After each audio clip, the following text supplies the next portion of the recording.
Hello and welcome muli sa aking kusina. Gagawa tayo ngayon ng tokwat baboy. And here are the following ingredients. Meron tayong ditong pork belly. Itong pork belly, pinakuluan ko na siya, tapos hiniwa ko lang siya ng ganito kalalaki. So yung ating tokwa, ganun din, hiniwa ko siya into cubes.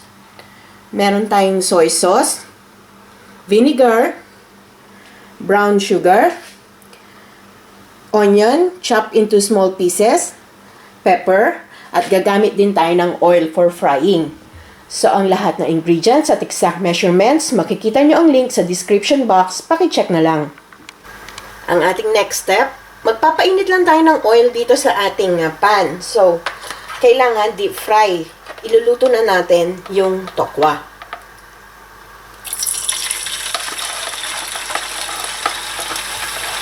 So, kailangan nakalubog siya para maganda ang luto.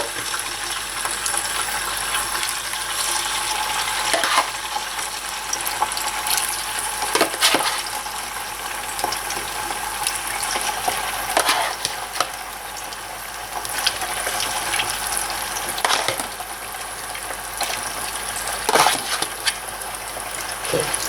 So, iluto lang natin to hanggang maging golden brown.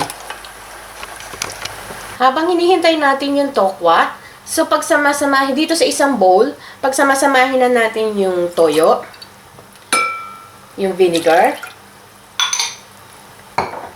itong brown sugar, depende kung gaano ang tamis na gusto nyo. Panglaban lang naman to dun sa alat at saka asim. So yung pepper, at yung ating onion.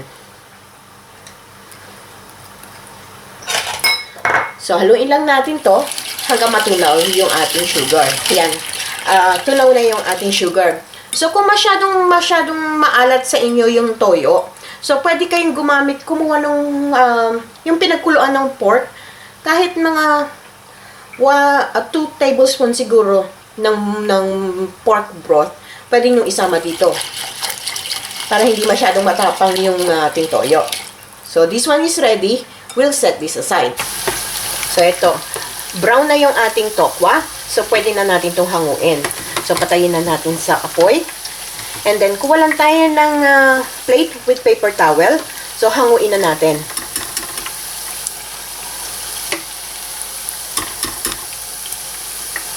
So, ang ating final step, itong ating pork, ilagay na natin dito sa sauce na ginawa natin kanina. And yung ating tokwa. Bagong luto. So, haluin lang natin itong maigi.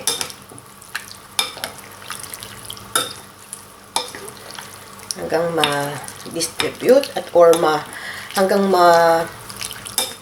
lagyan ng sauce yung ating tokwa at saka baboy. Ito na ang ating quick and easy tokwa at baboy recipe. Sana magustuhan nyo itong recipe na ito and share it with your friends.